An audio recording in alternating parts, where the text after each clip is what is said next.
நேரத்துக்கு ஒழுங்கா சாப்பிட மாட்டாரு, தூங்க மாட்டாரு. ஜாக்கிரதையா பாத்துக்கோ. ஐயா கூட நான் போகலம்மா. சின்ன யாரு போறா?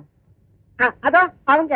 நம்ம வீட்டுக்காரன் இல்ல, நம்ம வீட்டுக்காரர் இல்ல, உன் வீட்டுக்காரர். என் வீட்டுக்காரன். எப்ப பார் பள்ளி திங்கிறேன் பாம்பு திங்கிறேன்னு சொல்லிக்கினே இருக்கான். பாம்பு தின்னா என்ன, இவனை நான் கடிக்கிறேன். Good morning madam. வணக்கம்மா. மேடம், நீங்க கிருத்திக்கு அப்புறம் சாப்பாடு கொண்டு வரதே இல்லையே. அதுக்கப்புறம் வேற விசேஷம் தமிழ்நாட்டுல வரதே இல்லையா? இது வரைக்கும் வரல. இனிமேல் வரும். நீங்க 2 பேரும் அவரோட போறீங்களா? நான் போகல மேடம்.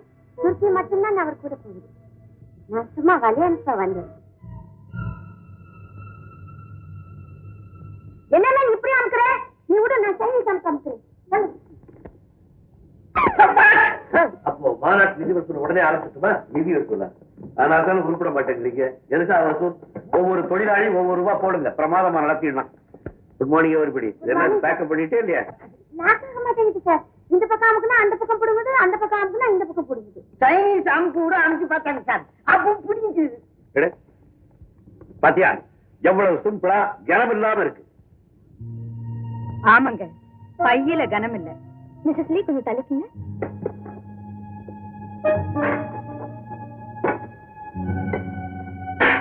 இதெல்லாம் தான் சார் இடிக்குது. நான் என்ன பெங்களூருக்கு போய் புதுசு கடை வைக்க போறேன்னா?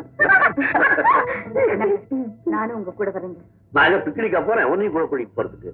துர்கா வந்தா எனக்கு மீட்டிங் எல்லாம் சௌரியமா இருக்கும். வா. நான் வரேன்மா.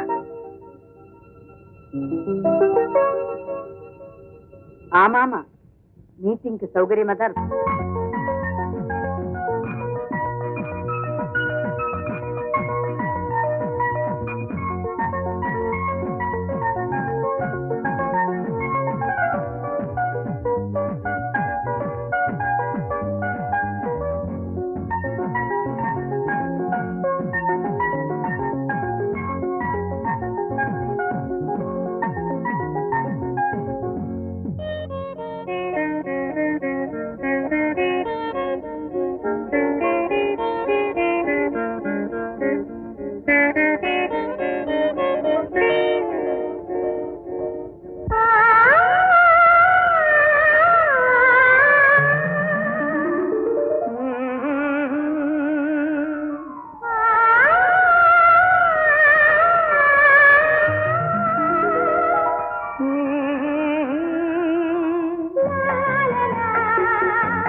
புடவை கட்டிக்கொண்டு பூவொன்று ஆடுது, பூவை கட்டிக்கொண்டு பூங்காற்று பாடுது.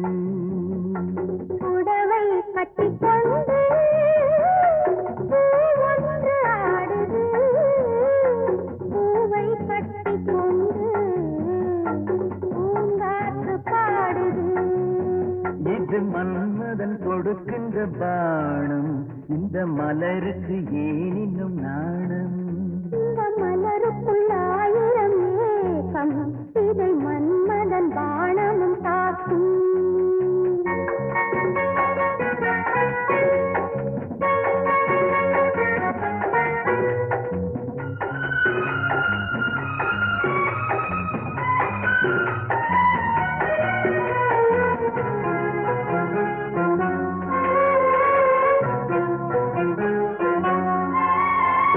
நீரலைகள் பொங்கும் ஓசை வர, குளிர் ஓடை வர,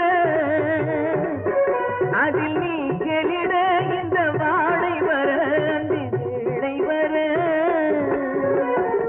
நீரலைகள் பொங்கும் ஓசை வர, குளிர் ஓடை வர, அதில் நீ கெளிட இந்த வாடை வர, அந்தி வேளை வர.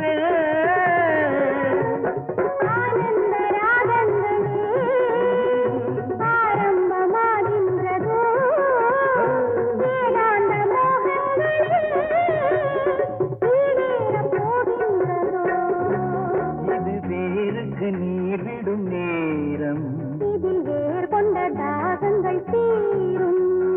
புடவை கட்டிக்கொண்டு பூவொன்று ஆடுது.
நீங்காத சந்தோஷமே நதியாக பாய்கின்றது.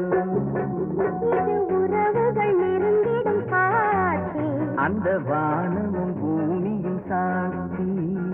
புடவை கட்டிக்கொண்டு பூவொன்று ஆடுது, பூவை கட்டிக்கொண்டு பூங்காற்று பாடுது.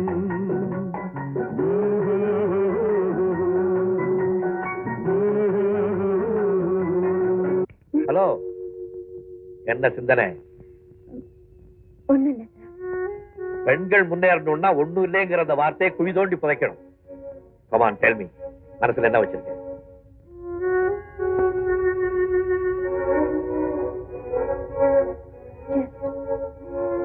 ஒரு கனவு சார். கனவு? பகல் கனவு? அதுவும் இந்த வயசுல? பெண்கள் பிறந்ததுல இருந்து சாவர வரைக்கும் வயசுக்கு ஏற்றபடி கனவு கண்டிட்டே தானே சார் இருப்பாங்க. மத்த பெண்கள் மாதிரி நீ இல்லையே, வித்தியாசமான பெண்ணாச்சே. வித்தியாசமான பெண்களுக்கு தான் விவகாரங்கள் அதிகம். +2 முடிச்ச கையோட கல்யாணத்தை முடிச்சுக்கிற பெண்கள் ஒரு விதத்துல பாக்கியசாலிகள். அறிவு வளர வளர பகல் கனவுகள் தான் அதிகமா. எந்த அறிவு கட்ட கம்மி நாட்டி இப்படி ஒரு விளக்கத்தை உனக்கு சொல்லி கொடுத்தான்? நிறைவேறாத ஆசைகள் மனசுக்கடியில தங்கும் போதுதான் அது கனவுகளா வெளிப்படும். உன்னுடைய பகல் கனவு என்ன, அதை சொல்லு. மௌனம் பதிலாகாது. ஆமா, என் கனவே நீங்களா இருக்கிறப்போ நான் எப்படி சார் சொல்ல முடியும்? What nonsense. That nonsense is love, sir. Damn it. என்னுடைய வயசு என்ன, உன்னுடைய வயசு என்ன? எனக்கு அழகான மனைவி இருக்கா, தலைக்கு வசந்த மகன் இருக்கா. You know? I know, sir. I know. என் காதலை நீங்க ஏத்துக்கணும்னோ என்ன நீங்க கல்யாணம் பண்ணிக்கணும்னோ நான் கேட்கலையே சார். அப்போ உனக்கு ஏன் இந்த நினைப்பு? அந்த கேள்விக்கு எனக்கே பதில் தெரியாதப்போ உங்களுக்கு எப்படி சார் நான் பதில் சொல்ல முடியும்? No. நீ மறுபடியும் என்ன பார்க்கும்போது கல்யாணம் பண்ணிக்கிட்டு புருஷனோட தான் வந்து பார்க்கணும். அண்டர்ஸ்டாண்ட்? காதலா காதல். ஆமாங்க, நீங்க ஊருக்கு போன நாள்ல இருந்து உடம்பு சரியில்லை, ரூம்ல இருக்காங்க.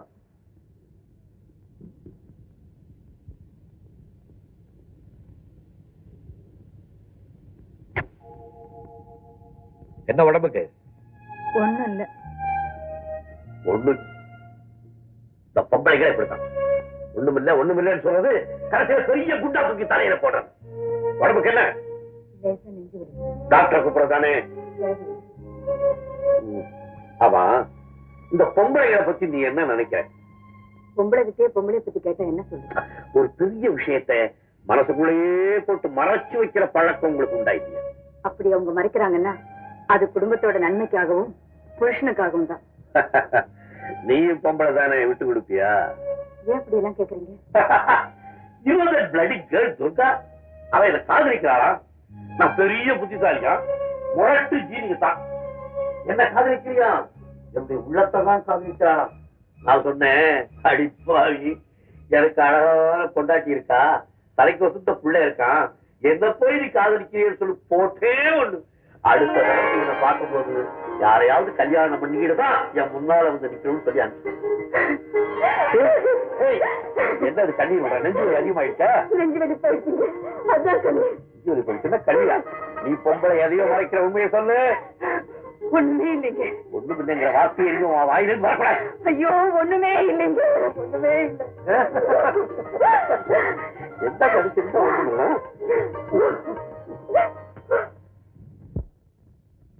ரெண்டா இருந்த சங்கம் ஒன்னா இணையறதுக்காக நீங்க எல்லாம் ராஜினாமா செய்திருக்கீங்க. அதுக்காக தன்னுடைய முழு ஒத்துழைப்பையும் கொடுத்த என்னுடைய பாலிய நண்பன் சங்குடி அவர்களுக்கு என்னுடைய மனமார்ந்த நன்றியை நான் தெரிவிச்சுக்கிறேன். நடக்க போற தொழிலாளர்கள் மாநாட்டுல 2 சங்கங்களும் ஒன்னா இணையறதுக்கு முன்னால 2 சங்கத்தினுடைய வரவு செலவு கணக்கு பாக்குறது நல்லதுன்னு நான் நினைக்கிறேன். தேவையில்லை. ஏன்பா கணக்கு கேட்டா அது வீண் தகராறத்தான் உருவாக்கும். கணக்கு வழக்குகளை எந்த சங்கமும் ஒழுங்கா வச்சுக்க முடியாது. இது தொழிற்சங்கத்துக்கு மாத்திரம் இல்ல, அரசியல் கட்சிக்கும் பொதுவான உண்மை. சங்கத்தையோ அல்லது கட்சியையோ அதனுடைய தலைவன்ற முறையில கட்டி காக்கிறதுக்காக பல எழுத முடியாத கணக்குகளையும் சொல்ல முடியாத செலவுகளையும் செய்ய வேண்டித்தான் வரும். அது வெறும் வக்கீலா இருக்கிற ஜிகேக்கு தெரிஞ்சிருக்க நியாயம் இல்லை. அதனால கணக்கு வழக்குகள் பழசெல்லாம் ரைட் ஆஃப் பண்றதா நல்லது. எதனா ரைட் ஆஃப் பண்றது? சொத்த வீடு சொத்த ரைட் ஆஃப் பண்றதுக்கு பாவம் ஏழை தொழிலாளி ரத்தத்தை வேர்வையா சிந்தி ₹1 ₹2 சந்தா கட்டுவான். அதை ரைட் ஆஃப் பண்றதா?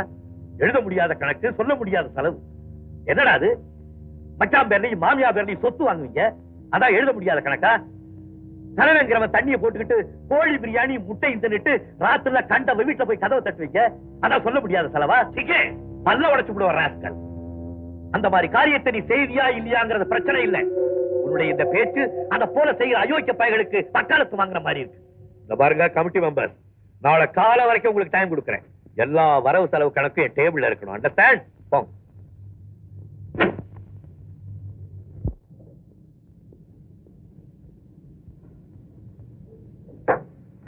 நாளைக்கு பால்ராஜ் கொலை கேஸ் வருது, அந்த ஃபைல் எடுங்க.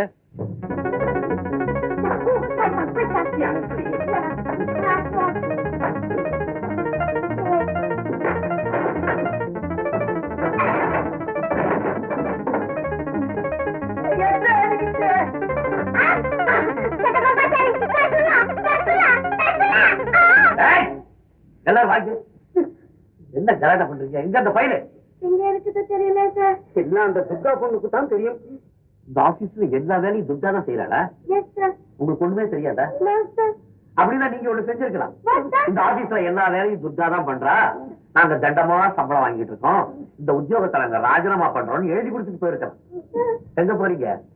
ராஜினாமா லெட்டர் எழுதுறதுக்கு பேப்பர் தேட. பேப்பர் கூட எங்க இருக்குதுன்னு துர்க்கிக்கு தான் சார் தெரியும். துர்கா உங்ககிட்ட ஏதாவது சொன்னாளா? என்ன சொன்ன?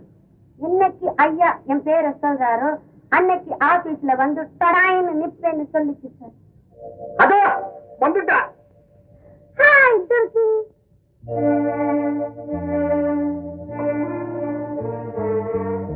இது நாளைக்கு நீங்க அட்டெண்ட் பண்ண வேண்டிய கேஸ்.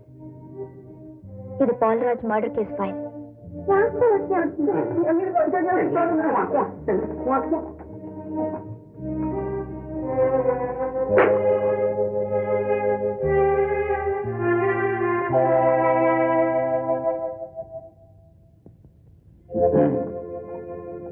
உங்களுடைய மேரேஜ் மேட்டர் என்னாச்சு? சாரி சார், அது என்னுடைய பர்சனல் மேட்டர்.